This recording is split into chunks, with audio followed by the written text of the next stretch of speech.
Hello everyone, welcome back. In today's video we've got a huge trade to discuss as DeBrincat has been dealt to the Detroit Red Wings. We'll get to all of that coming up right now.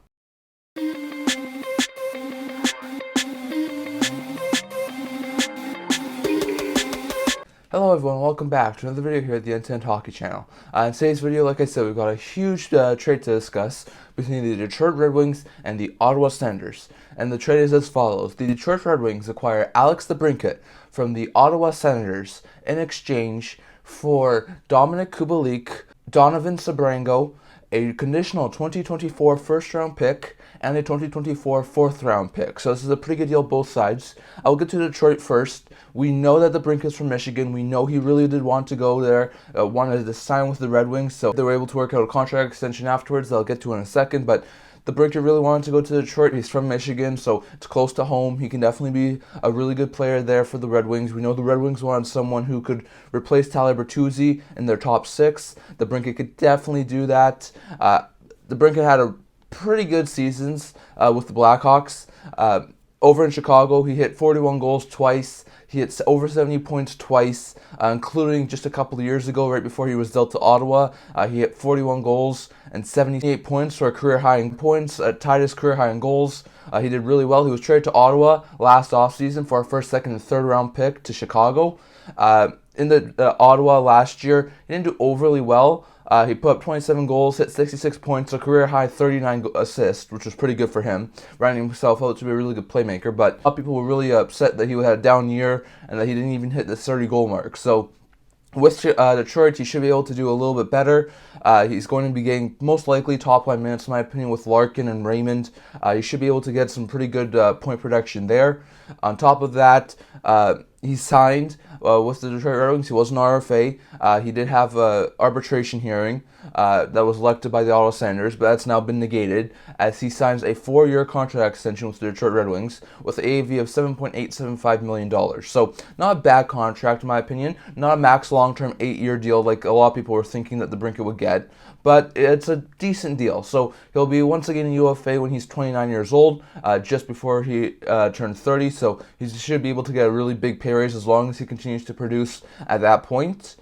DeBrincat should be able to play really well with a guy like Larkin and Raymond, and with those two guys on maybe like the top line, I think DeBrincat should definitely flourish and may even put up like 30-40 goals again this year. So in my opinion, it's a really good ad for Detroit after all their offseason moves. That it really does make their top nine really, really lethal. He's a major upgrade on Kubalik, and I think he should be able to put up 40 goals with playing with a guy like Larkin and Raymond. So that's a fantastic addition, in my opinion, for Detroit to get a guy like DeBrincat who they're going to have over the next 4 years and can basically replace the production that the Bertuzzi have been making over the past couple of years. And they do give up some pretty significant pieces to do it, but it's not an overly huge package that they had to give up. So it's a really good deal for Detroit, in my opinion, and I think along with the signing, I thought he would probably get somewhere between $8.5 and $9 million with what he was wanting on a longer-term deal. To get him under $8 million, I think is a really good move for Detroit. So DeBrincat's going back closer to home with Detroit and really get some more playing time there with some key offensive ability players like Larkin and Raymond, while Detroit gets a player who can really replace Bertuzzi on that top line and even surpass Bertuzzi in point production if he can really hit that another level. So some really good moves there for Detroit. As for Ottawa, I know it's not really fantastic to lose DeBrincat. I think they would have much rather keep DeBrincat on a longer term deal, even like a 4-year deal, than having to trade him. Even though he didn't fit fantastically and he only put up 27 goals, he was still a really good point producer. So it's really bad to see that DeBrincat was moved by Ottawa, but he definitely didn't want to sign long term there. It was really evident that it just needed to happen, that he needed to be moved. So it's good that they at least got this out of the way earlier so it didn't drag on throughout the season. But definitely, I think moving DeBrincat was a necessary move, in my opinion, for the Senators.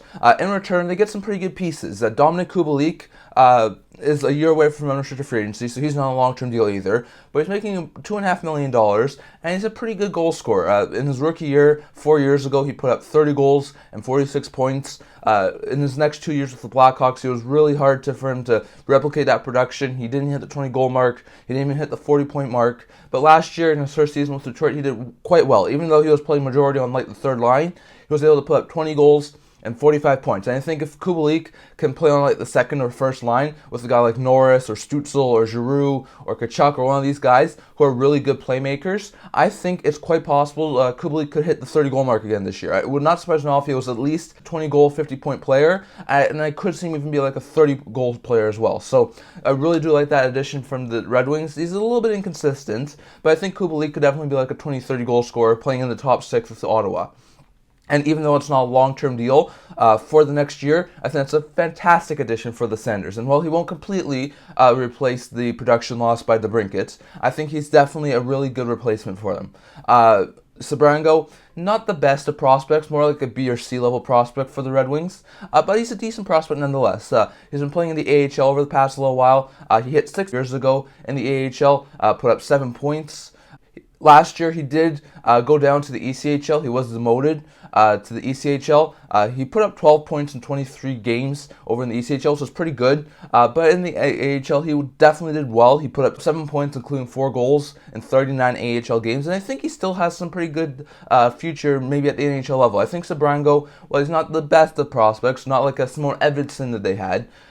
He still looks like a decent prospect. And I think if he can continue to develop, continue to get some more prominent AHL minutes, I think in time, maybe the next 2 to 3 years, Sebrango could definitely be challenging for like a third pair role. So it's not the best of prospects, and it's not the greatest, the flashiest of prospects, but he was a third-round pick a couple years ago in 2020, and he does look like he has some decent NHL potential. So I think even though he's not the fantastic addition, like a great A-level prospect, Sebrango I think could definitely still be a good third pair, decent prospect. So it's a decent addition there for the Sanders. And then they get 2 picks. The 4th-round pick is going to be the Red Wings' 4th-round pick in next year's draft. So it's another decent pick that adds to their draft capital. So they're going to have another decent 4th-round pick. On top of that, the Red Wings also give the Senators a 2024 first-round pick. So the conditions on this pick are the Red Wings currently have the Bruins' first-round pick as well as their own for next year's draft. So Red Wings will give either their own or the Bruins' first-round pick to the Senators